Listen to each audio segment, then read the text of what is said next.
O movimento do RPG Old School tem crescido bastante, com a ideia de resgatar vários aspectos do passado na maneira de que o RPG era jogado lá atrás. E de olho nessa tendência, eu queria trazer aqui para o canal algum conteúdo relacionado ao tema. Provavelmente a gente vai ter bastante coisa para falar nos próximos vídeos, já que esse movimento interessa muitas pessoas, aqui no Brasil, mas também no mundo inteiro. E se você quiser saber um pouco mais, é só ficar aqui com a gente, porque para começar, eu queria de cara pegar um jogo totalmente brasileiro, que fez muito sucesso e já está na sua segunda edição, trazendo diversão e aventura para os seus jogadores. Olá pessoal, Gruntar aqui trazendo para você acompanhar no canal mais de 30 anos de experiência jogando RPG, e no vídeo de hoje nós vamos falar de Old Dragon 2, um RPG old school totalmente brasileiro que fez muito sucesso, arrecadou cerca de R$400 mil em seu financiamento coletivo no Catarse. Um sucesso total de vendas que mostra o poder do sistema com a sua base de jogadores no país. E como a maior parte do nosso público aqui é fã de D&D, minha ideia para esse vídeo é fazer uma comparação de leve entre os sistemas, destacando os principais pontos do Old Dragon e as suas diferenças para o D&D. A gente vai falar da diferença de estilo do Old School para a quinta edição, depois a gente vai focar nos testes de atributos, comentar sobre as raças, as classes e, por último, uma questão sobre as magias no sistema. E eu usei o material do livro básico para poder comparar ambos os sistemas.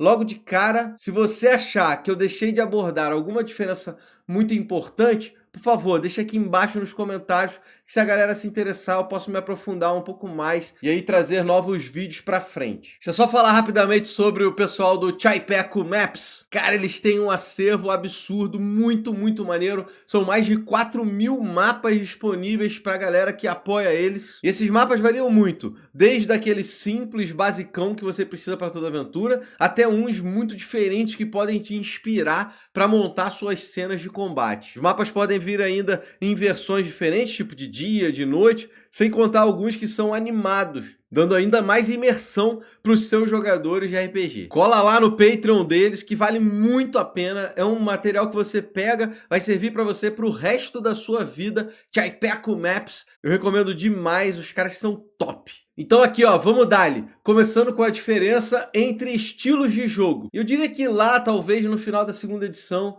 mas com certeza depois da terceira edição do D&D, o estilo de jogo mudou bastante. Saiu de um jogo tático sobre exploração e desafios mais mundanos para uma pegada mais de fantasia heróica, mais fantástico. As histórias de Dragonlance tiveram bastante influência nisso, e o foco do jogo, trazendo um protagonismo maior para os personagens e histórias épicas, também guiaram para essa direção.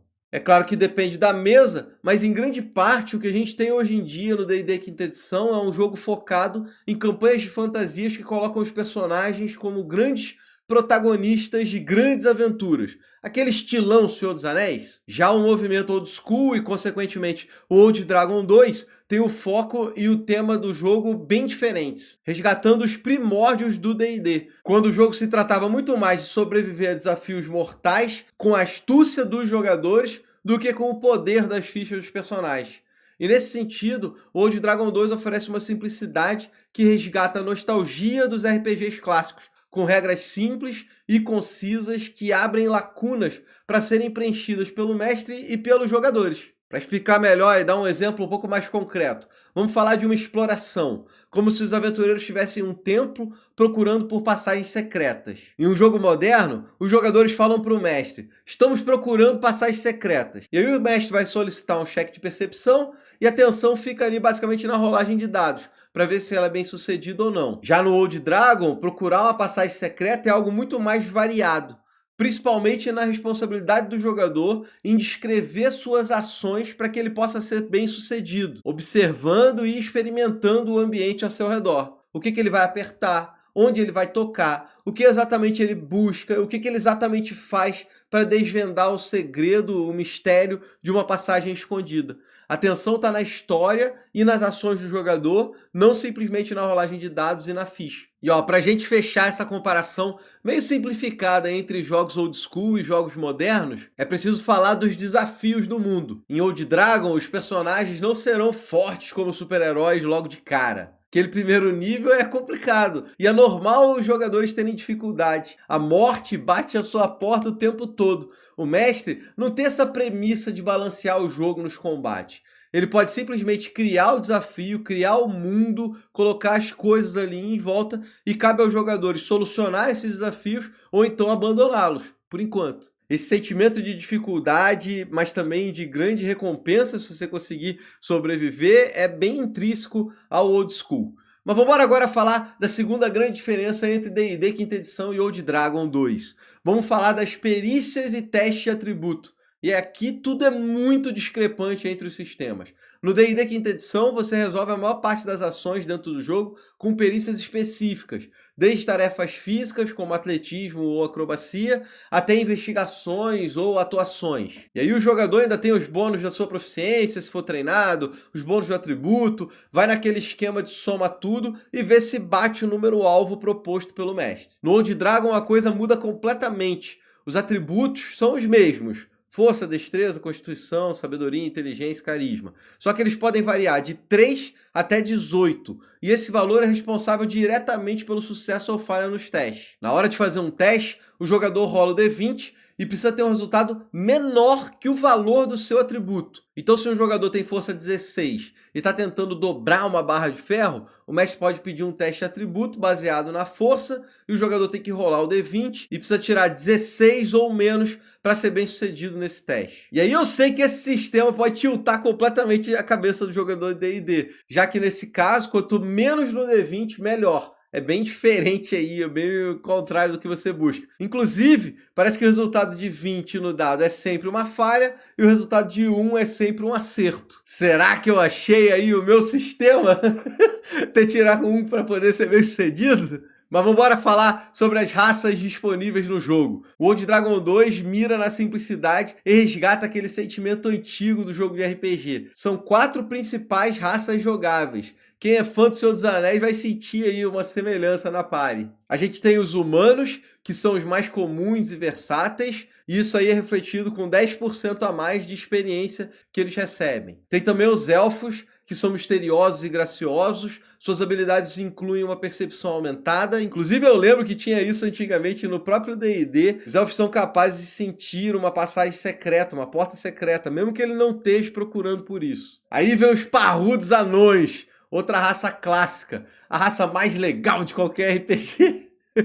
Eu adoro os anões, sou muito fã de anão. E no Old Dragon, eles são mais parrudos e excelentes combatentes. E aí, por último, vamos falar dos Halflings, perspicazes e curiosos. Eles são muito furtivos e destemidos, ganhando bônus aí nessas atividades. E é isso, bicho. Humano, elfo, anão e halfling. A Sociedade do Anel purinha. Se você comparar isso ao D&D Quinta Edição, você vai ver que as diferenças vão muito além do número de raças. No D&D existem 9 raças básicas, sem contar todas as sub-raças. Cada uma delas com diversas características que dão poderes e habilidades para os personagens. São muito mais opções, mas também muito mais complexidade, tem muita coisa para o jogador escolher, muita coisa diferente de uma raça para outra e muita diferença nas características que elas apresentam. E aí, nessa mesma pegada, que a gente vai para a terceira grande diferença entre D&D Quinta Edição e Old Dragon: as classes e as suas especializações. No D&D são 12 classes e, assim como nas raças, cada classe possui ainda diversas subclasses. Os guerreiros podem ser campeões, mestres de batalha ou cavaleiros arcanos,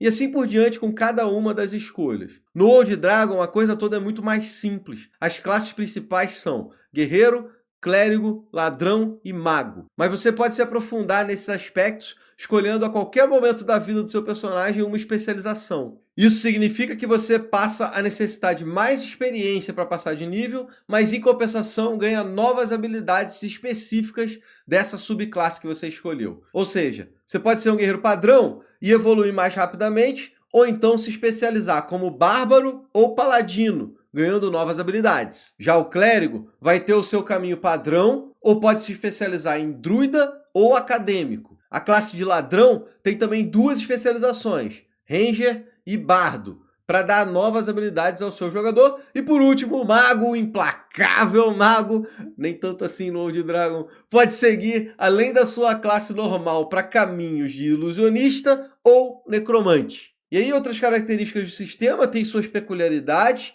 mas elas são bem parecidas com o D&D. Pontos de vida, classe de armadura, salvaguardas. Mas eu separei uma última coisa aqui que me salta aos olhos. O sistema de magia. No D&D quinta edição, os conjuradores têm uma vida bem fácil, bem na moralzinha, inclusive bastante poder se você comparar com os combatentes. Essa é uma conversa antiga, longa, bate-papo sobre balanceamento do jogo entre combatentes e conjuradores. Já no Old Dragon 2, fazer magia é algo muito mais difícil. Não tem nada de truques, não tem rituais, fazer as mágicas requerem que o conjurador tenha ela preparada e o número de utilizações diárias também é bem reduzido. Parada bem old school mesmo, das antigas. Além disso, de modo geral, o poder dessas magias é um pouco mais controlado e só vai ser mais impactante em níveis mais altos, quando o conjurador for mais experiente. Então é aí um desafio extra, principalmente no início, ser um conjurador no Old Dragon. Mas se o jogador conseguir avançar e passando ali de níveis, aí sim ele vai sentir o poder arcano